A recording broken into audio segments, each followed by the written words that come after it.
મારું નામ ભૂમિકા પટેલ એડવોકેટ છે. બેન શું કહેશો, આજે કોની કોર્ટમાં કોના દ્વારા શું નિવેદન આપવામાં આવ્યું છે? આજે જે જ્યુડિશિયલ મેજિસ્ટ્રેટ ફર્સ્ટ ક્લાસ છે વિજય મેડમ, એમની કોર્ટમાં અમે જે પૂજાબેન રાજગોર છે કો એક્યુઝડ આ કેસના, એમણે ફરિયાદ દાખલ કરેલી હતી ઇનલીગલ ડિટેન્શન થી માંડીને અલગ અલગ પોલીસ દ્વારા જેમના ઉપર અત્યાચાર થયો એ બાબતની.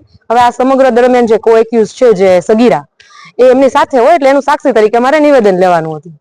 એટલે આજે સગીરા છે એમનો ઘણા સમયથી કોઈને કોન્ટેક્ટ નતા કરવા દેતા, જે પોલીસ તંત્ર છે કે જે એમણે આરોપ લગાવ્યા એ લોકો.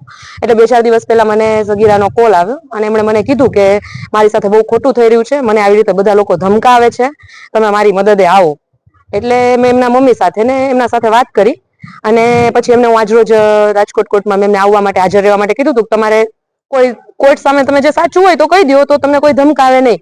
એટલે આજે કોર્ટ સમક્ષ સાક્ષી તરીકે નિવેદન દેવા માટે આવેલા હતા. અને એની અંદર એને જે પૂજાબેન રાજગોરે જે આક્ષેપો કરેલા હતા એ તો કન્ફર્મ કર્યા જ છે.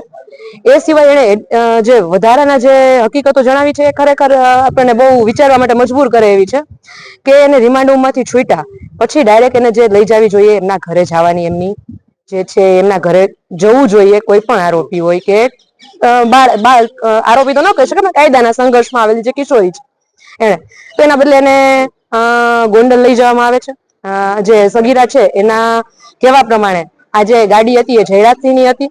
પ્લસમાં જયારે એ પોલીસ સ્ટેશનમાં હતા ત્યારે સતત ગણેશભાઈ કરીને જે છે કે એમના ફોન આવતા હતા અને સતત આ પોલીસ 6 જણાને સલવાડવા માંગતી હતી. જે 6 એના આ જે સગીરા છે એના નામ આપેલા છે કે અનિરુદ્ધસિંહ છે, રાજદીપસિંહ છે, પછી રહીમભાઈ મકરાણી છે, સંજયભાઈ પંડિત છે, દિનેશ પાતર છે અને જે આના કોએક્યુઝ છે પૂજાબેન રાજગોરે, બધા વિશે.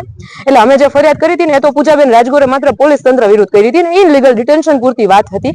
પણ એના પછીનું જે આખું બનાવ જે સગીરાએ આજે જણાવ્યો છે એ ખરેખર હચમચાવી દે એવો છે અને એના માટે અમે અલગ ફરિયાદ દાખલ કરવાની તૈયારી કરી રહ્યા છીએ. હવે આપના દ્વારા કયા પ્રકારની કયા સેક્શન હેઠળ કોના વિરુદ્ધ ફરિયાદ કરવામાં આવશે, શું કહે?